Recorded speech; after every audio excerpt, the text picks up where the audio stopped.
Understanding rhetorical devices. Rhetorical devices are stylistic choices made by a writer to make a text more interesting, persuasive, creative, or effective. A good understanding of the uses of different rhetorical devices is a great help when reading. Here are some common examples of rhetorical devices you should know. They are simile, metaphor, personification, irony, idiomatic expressions, euphemism, hyperbole, parenthesis, rhetorical questions, and repetition. Let's take a look at them one by one. A simile compares something or someone with something or someone else, usually in a different category, using the word like or as. Here is an example.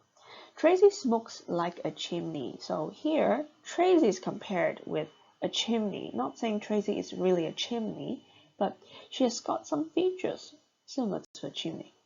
The speaker actually means that Tracy smokes a lot, in a way quite alike with the chimney blowing out smoke. A metaphor compares something or someone with something or someone else by saying one is the other. Let's take a look at this example here. Overdependence on smartphones can lead teens down the slippery slope of addiction, low self-esteem, isolation, and other health problems. So we are not saying teens are really at the top of a slippery slope and they are going to fall down. The phrase slippery slope here is actually a metaphor for an action that quickly leads someone into a lot of trouble. Personification gives non-human entities such as animals or things human qualities. Let's take a look at this example here. I know I shouldn't eat the pizza, but I could hear it calling my name. So obviously a pizza cannot call a person's name. The pizza is not human and cannot speak. By personifying it, the speaker means that he or she wants to eat the pizza because it looks very attractive to him or her and very delicious. Next, irony. Irony refers to the use of words or phrases that mean something very different from or opposite to their original meaning. So here we have an example. The homeless man survived the snowstorm in his cardboard palace. So the living conditions of the homeless man are very poor, and the writer calls his home a palace to emphasize how bad the conditions are, and how ironic it is that nobody's caring for this homeless man, perhaps. Idiomatic expressions. They are groups of words that mean something different from their literal meanings. Learning these expressions can help you better understand rhetorical devices used in specific texts. For example, in this sentence, people that take banned weight loss pills are as mad as hatters. So on the surface, as mad as would be a simile, comparing people who take banned pills with hatters, but actually this phrase is also an idiom, meaning that these people are very crazy. Euphemism is an expression used in place of another expression that may sound rude, too direct, unpleasant, negative, or offensive. Let's take a look at the example here. In the area worst affected by the drought, the remains of animals that had perished due to the scarcity of water were all too easy to spot. The use of remains and perished instead of dead bodies and died makes the sentence sound less pleasant. Here are some other examples of euphemism. We say passed away instead of died, the deceased instead of the dead people, a pre-owned phone instead of a second-hand phone, past something or someone's prime instead of saying somebody's old and in very bad conditions.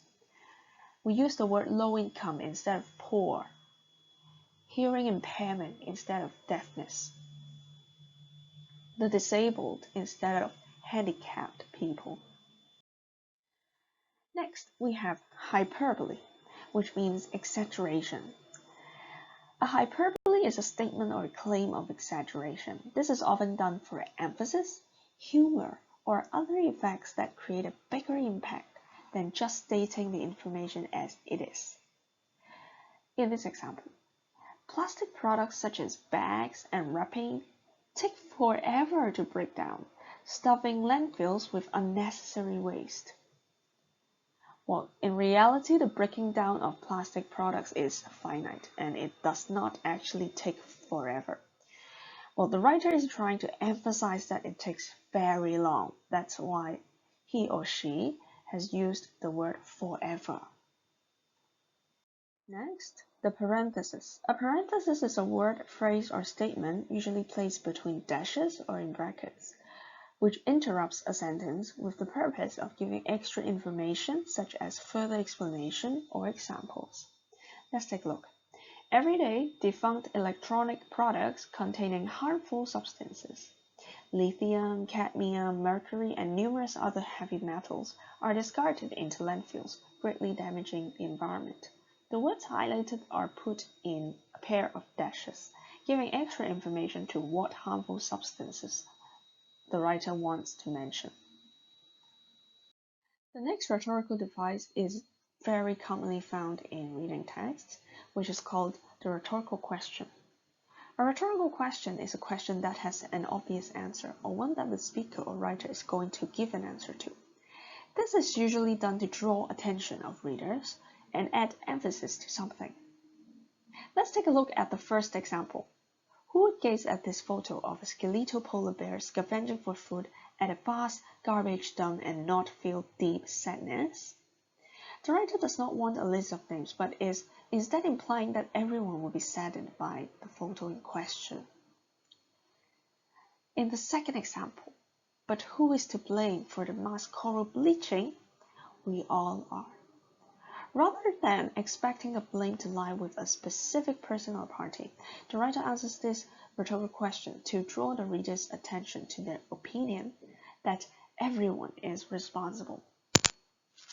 The next rhetorical device I would like to introduce to you is called repetition.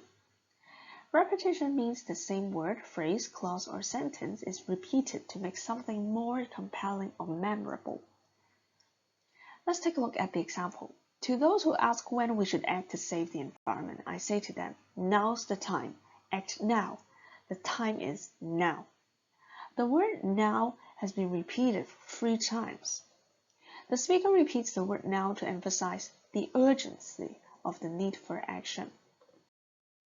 In the reading exam, you will find figurative language questions testing your knowledge of the rhetorical devices that we have seen just now. You may be required to identify a figure of speech, that is a type of rhetorical device mentioned just now, identify the things or people being referred to in the figure of speech, or explain the intended meaning of the figure of speech. Some common rhetorical devices tested in the reading paper are simile, metaphor, and irony. When you encounter a figurative language question in the exam, you can follow the following 3 steps. First of all, locate it. Locate the rhetorical device mentioned in the text. Second, reflect on your knowledge of the word or phrase to work out a possible meaning other than its literal meaning. Number 3, based on the context in which it is used, the context in the reading text, try to determine its intended meaning. So in the reading paper, you may be asked to identify the metaphor the writer used to a certain aim. So you should think through the wording of metaphors to work out what image the writer is trying to conjure up, trying to paint for you. You may also be asked what a metaphor suggests. That means the inferred meaning of a metaphor. So it can be in the form of short question or in the form of an MC question. You may also be asked what a metaphor refers to. The strategy tackling this type of question is you can try to replace the metaphor in the text with what you think it means and check if the answer fits. You may also be asked to identify the irony in a paragraph. So when tackling these type of questions, remember that irony is not often flagged up with the words "it is ironic that." You will need to identify the contradictory elements and understand the context of the text. So let's take a look at some DSE questions. We have one from 2013 paper 1, part A, question 3. The question is, what is the ancient jigsaw puzzle? In line 9. Here, the ancient jigsaw puzzle is a metaphor for something else. Actually, it means the fragments of terracotta army. This question asks students to identify the metaphor. What the metaphor is referring to. Only 9% of candidates that year could be able to understand and explain correctly. Another example is from year 2015, part A, question 25. The question is, what is the irony in paragraph 1? Candidates were expected to explain and find out the contradictory element in the text.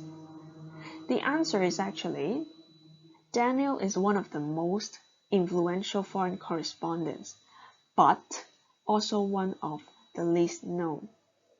The first part of the answer and the second part of the answer contradict each other. While we are answering questions asking us about irony, we usually use the connective but to highlight the contradiction. Another question from the year 2016, part B2, question 71. The question is, what does the term road coaches suggest about food trucks? So here, the metaphor is given for students, and they will need to infer the meaning behind. Why did the writer use road coaches to describe food trucks? Coaches means the vehicle. Roach means cockroach.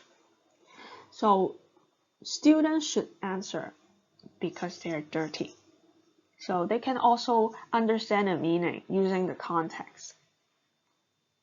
And finally, a very difficult question in the year 2017, part B2, question 53.